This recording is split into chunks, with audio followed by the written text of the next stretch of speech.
Good evening. I would like to begin my talk presenting some examples of union bashing. I am taking attacks on teacher unions to illustrate this point. TeacherUnionExposed.com, an organization dedicated to teach the public about the crisis in our educational system and the role of unions, created the following advertisements for TV and also those billboards. America's teacher unions, particularly the National Education Association and the American Federation of Teachers, are the most organized and powerful voices in education politics. Those unions continue to block reforms needed to improve our nation's schools by putting their focus on teachers rather than on the students they teach.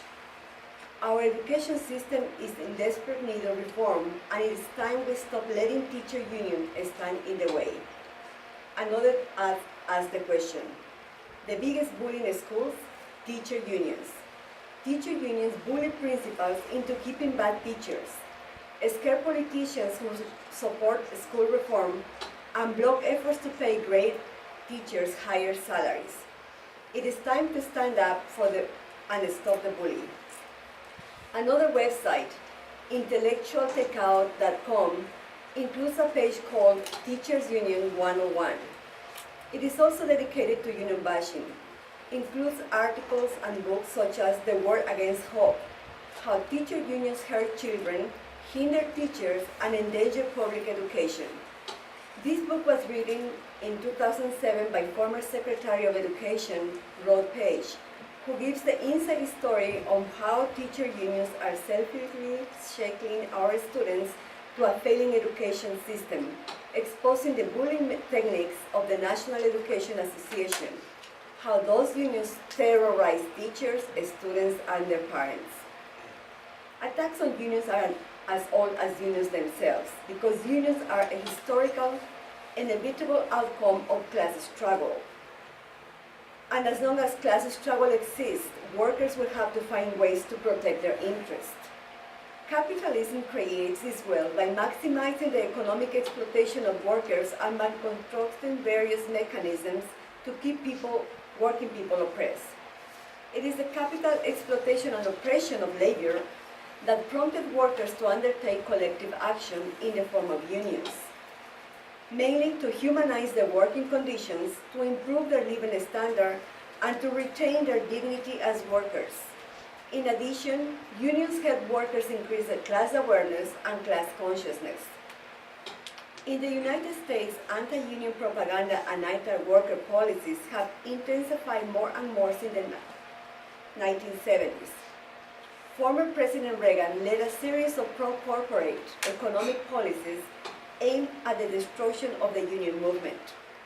Clinton increased the attack on unionized workers with the passage of NAFTA, and Obama is continuing to attack unions, especially public sector unions. Today, public sector workers form the largest part of the labor movement. It is not coincidence that unionized public sector workers are now in the crosshairs of the ruling class. In the same way that it's not a coincidence that unions are blamed for the deepening of the economic crisis and teacher unions are made responsible for the educational crisis. However, the economic crisis of capitalism is not caused by unionized or non-unionized labor. Nor have teachers' unions created a crisis facing public education today. It is the capitalist system itself that creates the economic crisis and all the crises that result from it. However, by attacking the unions, the ruling class wants working people to pay for it. Demonizing unions, public or private, plays also an important ideological role. It aids the capitalist class to deflect people's growing frustrations with budget shortfalls away from the banking and corporate interests that cause them. Within this context, teacher unions are not only blamed for bloating state and city budgets across the nation, but in addition they are accused of being the main obstacle to education reform. In Idaho and Indiana, politicians are proposing legislation that would limit teachers' collective bargaining to wages and benefits, keeping them out of the debate on reform issues like evaluation systems, testing, and charter school expansions. In Tennessee, state lawmakers are seeking to abolish collective bargaining altogether. In Utah, State Senator Howard Stepson is working on a bill to connect tenure, in Utah named career status, to performance on a standardized test. This most recent wave of attacks on the state level comes from the tails of the federal Race to the Top initiative. Race to the Top, the $4.35 billion stimulus package devoted to education, provided a monetary incentive to states across the country to build anti-union measures into their education laws. States with a defined cap on the number of charter schools or any law prohibiting the linking of teacher pay to students' test scores would not be eligible for this desperate needed money. Since the introduction of the initiative, Austin, Texas, and Jefferson County, Colorado introduced test score-based pay, while California and Indiana enacted test score-based evaluation systems for teachers and principals. New York and Wisconsin are currently considering similar legislation.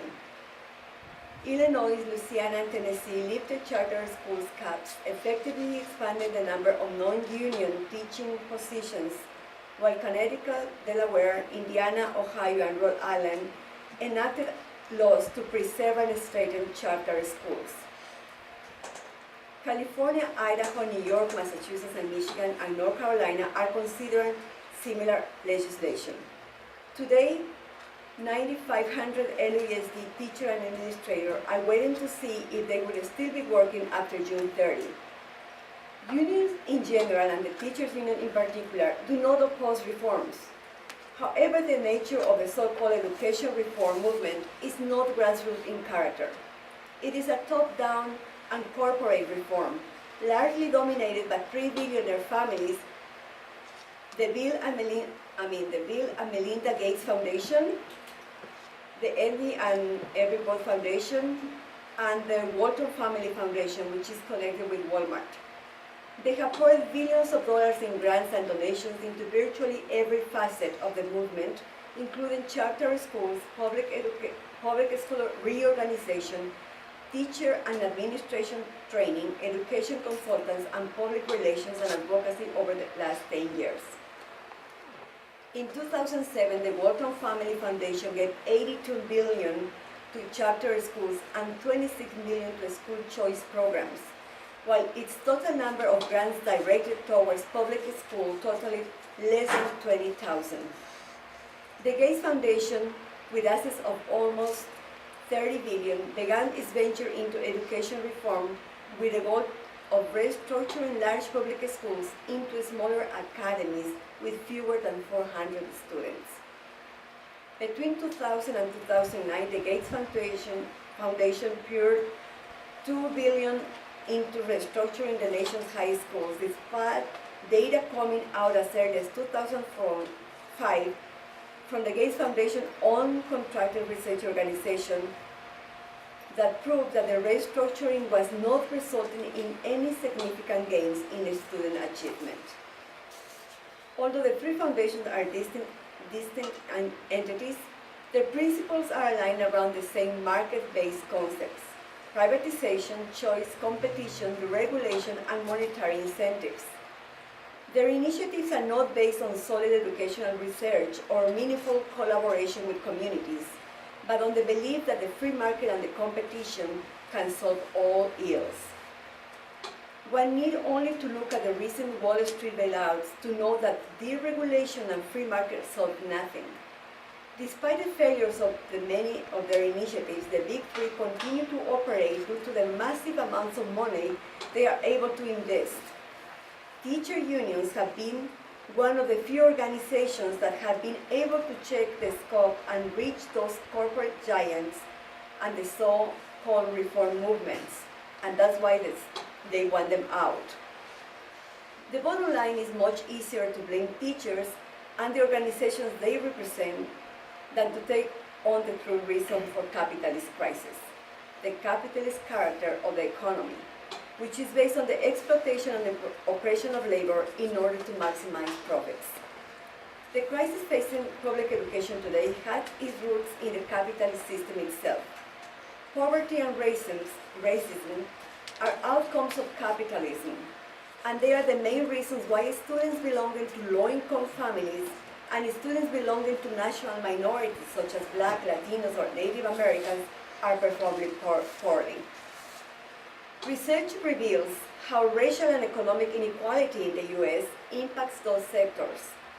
When looking only at white and Asian students, the U.S. scores above average for industrialized nations. In contrast, when African American and Latino students are included, the U.S. drops to the bottom in those rankings. Although numerous studies show correlations between poverty, racism, and academic achievement, there is absolutely no data or research linking low student performance to the existence of a teacher union.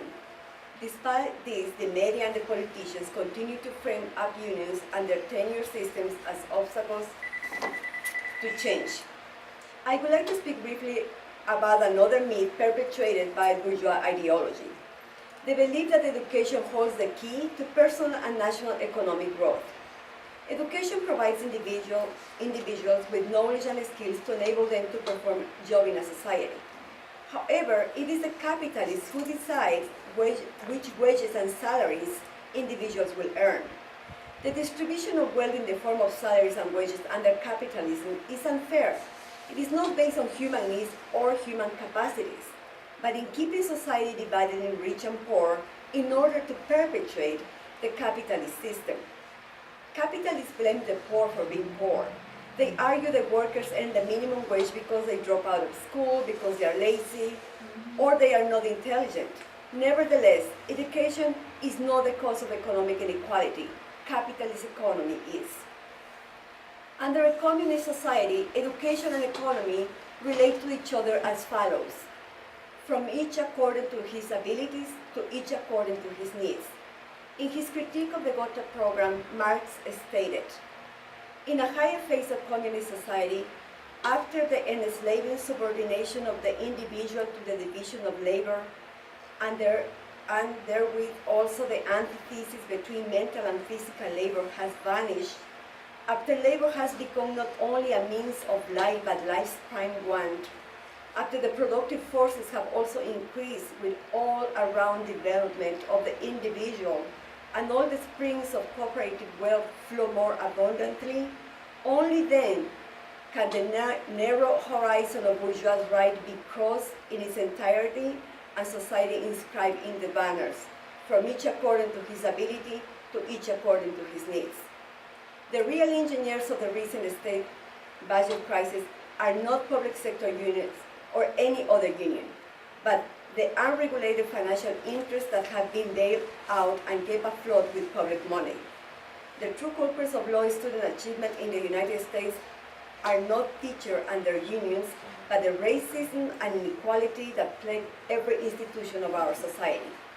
The Party for Socialism and Liberation stands in solidarity and fights along with its labor unions, with the labor unions. Thank you.